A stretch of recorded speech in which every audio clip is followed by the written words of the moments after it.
നിന്നെ തൊട്ട അവൻ്റെ കൈ ഞാൻ വിട്ടു. അയ്യോ പ്രണവ്. പ്രണവോ? എവിടെ? വന്നേ വന്നേ വന്നേ. ആ വേഗം. ഭയ്യ 2 ചായ. എന്താ ഒരു ചിരി? എടാ മീനാക്ഷി ഇപ്പോൾ പഴയ പോലൊന്നും അല്ലേ, എന്നോട് താങ്ക് യു ഒക്കെ പറഞ്ഞു. Thank you. അപ്പൊ വേറെ ഒന്നും നടന്നില്ലേ? അതിനവള് മര്യാദയ്ക്ക് സംസാരിക്കാൻ നിന്നേരണ്ട്. ഭാഗ്യമുള്ളി കണ്ടില്ല. മീനു, നീ കുറച്ചുകൂടെ കാത്തിരിക്കുക. ഞാൻ എപ്പോഴും പറയാറുള്ള പോലെ ഒരു താലിയും ഒരു പുരുഷനും കൂടെ ഉണ്ടെന്ന് കരുതി നീ എൻ്റെ പെണ്ണാകാതിരിക്കില്ല.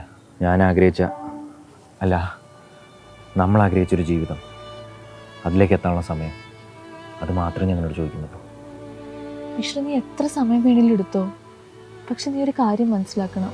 ഞാൻ ആ വീട്ടിലെ അയാളുടെ കൂടെ കഴിയുന്ന ഓരോ നിമിഷവും ഗിൽറ്റോടുകൂടിയാണ് ജീവിക്കുന്നത്. അവന് നമ്മുടെ റിലേഷൻഷിപ്പിനെ പറ്റി സംശയമൊന്നുമില്ലല്ലോ? ഇതുവരെ അങ്ങനെയൊന്നുമില്ല. ഇവിടെന്താ പരിപാടി? മീനിനൊരു ബൊക്കെ വാങ്ങാൻ കരുതി. ഞങ്ങളുടെ കല്യാണം കഴിഞ്ഞിട്ട് 1 മാസമായി. ഫസ്റ്റ് ആനിവേഴ്സറി എന്നൊക്കെ കേട്ടിട്ടുണ്ട്. ഇതെന്തുവാണ് ഇത്? അവളൊരു പാവോടാ. എന്നെ അറിയാത്തതിൻ്റെ ഒരു ടെൻഷൻ കൊണ്ടായി ഡിസ്റ്റൻസ് ഇട്ട് ചെയ്യും. അപ്പം ഞാൻ വേണ്ട എഫർട്ട് എടുക്കാൻ. അവൾ എന്നോട് താങ്ക് യു ഒക്കെ പറഞ്ഞടാ. അന്ന് കടം വാങ്ങിയ ബ്ലേഡുകാരൻ ഇന്നലെയും വീട്ടിൽ വന്ന് സീനാക്കി. എങ്ങനെയെങ്കിലും കുറച്ച് പൈസ ഉണ്ടാക്കണം.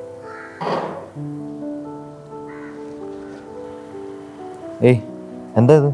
നീ ഒറ്റയ്ക്ക് കഷ്ടപ്പെടണ്ട, ഞാനും ഉണ്ട് കൂടെ. അതൊന്നും വേണ്ട. നീ പറയണ്ട. ഇത് വിട്ടിട്ട് കുറച്ച് കാശെങ്കിലും നീ കടം തീർക്ക്.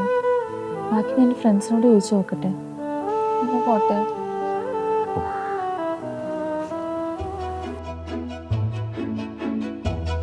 നീ വിഷമിക്കരുത്. അറിയാലോ, എനിക്ക് സഹിക്കാൻ പറ്റില്ല. Because I love you Vishnu. നിനക്ക് വേണ്ടി ഏതറ്റം വരെ ഞാൻ പോവും.